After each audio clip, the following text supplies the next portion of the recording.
I can see Senator Panfilo Lacson coming in at narinig ko po yung kanyang interview nung sinabi po niya na baka magkaapo na tayo dito at magkaroon na ng national bird, hindi pa tapos ang impeachment trial na to. Ma'am, you said national bird? Hindi po ba, Senator Lacson? Well, somebody who interviewed you said that you said that. It must be another senator judge or another person. Talking about birds, okay. Please proceed, ma'am. I never talked about birds.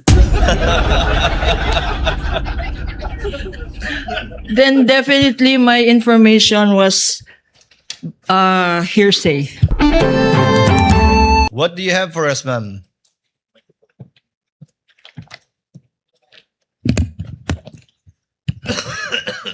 Magandang gabi po sa inyong lahat. Attorney Lorna Patao Kapunan, Counsel for the Prosecutors, under the control and supervision of the House Panel of Prosecutors. If I may, Your Honors, Please proceed. I can see Senator Panfilo Lacson coming in at narinig ko po yung kanyang interview nung sinabi po niya na baka magkaapo na tayo dito at magkaroon na ng national bird, hindi pa tapos ang impeachment trial na to. We have seen, this is, Bird? hindi po ba, Senator Lacson? Well, somebody who interviewed you said that you said that. It must be another senator judge or another person. Talking about birds, okay. Please proceed, ma'am. I never talked about birds. Then definitely my information was hearsay.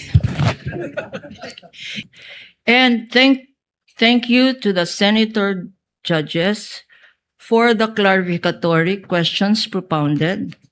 And I'd specifically like to say thank you to Senator Tito Sen, Vicente Soto, for, in his brief statement, by virtue of clarificatory, brought us back to what this trial is all about. We are not a criminal court, and much time has been spent.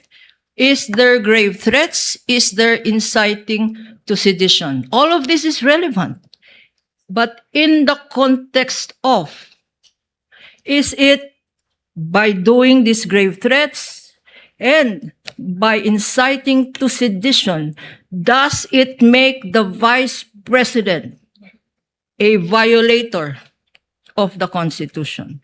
Does it make her a violator of her solemn oath of office? Is this a high crime? Is this betrayal of public trust? That is what this impeachment is all about. It is not what Attorney Binluan says. If it is grave threats, by all means, we admit. Prison correctional, 6 months to 6 years. And that's a fine of 2,000 pesos. If it is sedition, the same. MTC should be trying these crimes, or the RTC. But that's not what this is all Attorney about. Kapunan, Okay. with your indulgence, kindly Last sentence. take up the matter of the presentation of witnesses. Correct. Because that is the subject at hand. Thank you, Senator, thank you, Counsel, for the, Comment. Mr. Presiding madaling Officer. malito kasi sa sinabi ni Ma'am Lorna. Yan ang ating Bravo Balita. Salamat sa panonood. Follow at subscribe at like na po kayo sa aming Facebook, YouTube at TikTok channel.